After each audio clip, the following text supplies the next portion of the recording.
matinale info sur Europe 1. Bonjour Mathieu Bocoté. Bonjour. Pour votre carte blanche en ce lendemain de premier tour des élections législatives, eh bien évidemment, vous revenez sur les résultats du premier tour. Oui, naturellement et comme tout le monde, je noterai d'abord que l'abstention en est le fait politique central. Hier, moins de 50% des Français se sont déplacés pour aller voter.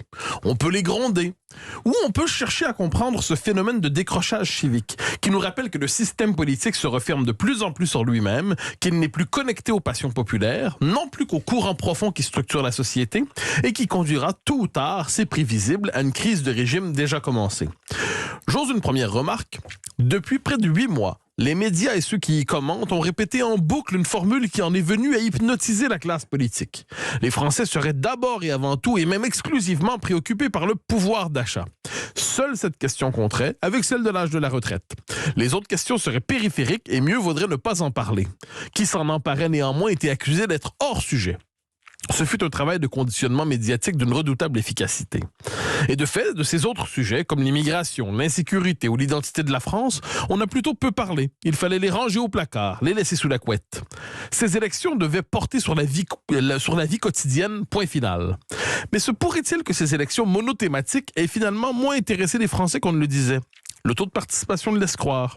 Se pourrait-il que le peuple, on me pardonnera d'utiliser ce mot que plusieurs jugent suranné, se préoccupe aussi de son destin comme peuple et qu'a enfermé chacun dans les paramètres exclusifs de sa vie individuelle, de sa vie privée, on finisse par le dépolitiser et le pousser à déserter la cité. C'est dans cette brèche que la gauche radicale est parvenue à surgir, à s'imposer, dans l'espoir d'un coup de force démocratique. La démobilisation populaire favorise l'hypermobilisation des militants. Après avoir dit cela, je ne crois pas avoir tout dit. La crise du politique est profonde. La confiance que les modernes avaient en sa capacité de protection, de transformation de la société s'est émoussée, pour ne pas dire s'est effondrée.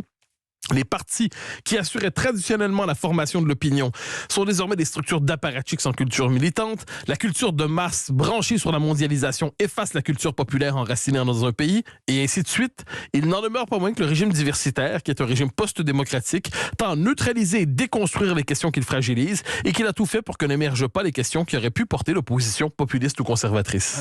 Alors projetons-nous Mathieu maintenant sur la composition de la future Assemblée. Si la tendance se maintient, elle va mettre en scène le bloc macroniste et le bloc de la gauche radicale.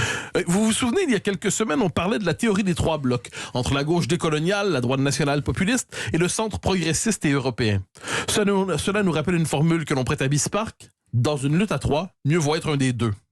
Certes, ces 3 blocs existent dans le pays, mais seulement 2 ont pris forme dans les urnes et pourront ainsi structurer le débat politique. Autrement dit, c'est l'autre fait majeur de ces législatives, l'effondrement de la droite. Elle a préféré s'autodétruire en ne parvenant pas à trouver un programme commun. Elle n'a même pas pu l'envisager, d'ailleurs, dans la mesure où la droite des LR demeure soumise au principe du cordon sanitaire et continue de juger que le RN est marqué du sceau de l'infréquentabilité.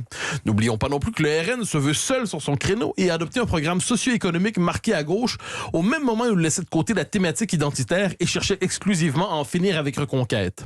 Et quant à Reconquête d'Éric Zemmour, il souhaitait l'alliance, mais son mauvais score du premier tour ne lui a pas permis de l'imposer. Le résultat politique, toutefois, est clair. La droite sera spectatrice du prochain quinquennat. Entre ses vieux restes, sa frange tribunicienne, son renouveau avorté, elle sera muséifiée et ses thèmes abandonnés. Mathieu, une polémique inattendue est née hier soir quand plusieurs figures de la majorité ont plaidé pour un nini entre le RN et la NUPES. Alors, à certains égards, cela semblerait naturel. Si on mène une campagne contre ce qu'on appelle péniblement les extrêmes, on mobilise le Front républicain contre eux, qu'ils soient de gauche ou de droite. Mais nos amis macroniens n'ont pas tenu 2 heures, car l'idée de mettre un signe d'équivalence potentielle entre la droite populiste et la gauche radicale semble pour plusieurs une trahison de la République. Et ainsi, on a vu très rapidement la majorité nuancer son point de vue et expliquer que ce nini n'en était pas vraiment un. Haro sur Marine Le Pen à nouveau, le cordon sanitaire doit être tendu à nouveau. Faut-il s'en surprendre? Entre le progressisme de la majorité et la nouvelle opposition de gauche, on trouve bien davantage de points de contact idéologiques qu'on ne le reconnaît. La dynamique propre à la vie parlementaire les poussera à s'affronter, mais il s'agira d'un débat à l'intérieur des paramètres de ce qu'on appelle la gauche, sous le signe du nouveau peuple auquel les deux prêtent allégeance. Ne nous trompons pas, cela contribuera à la crise de régime dont je parlais il y a un instant et qui se radicalisera dans les années à venir.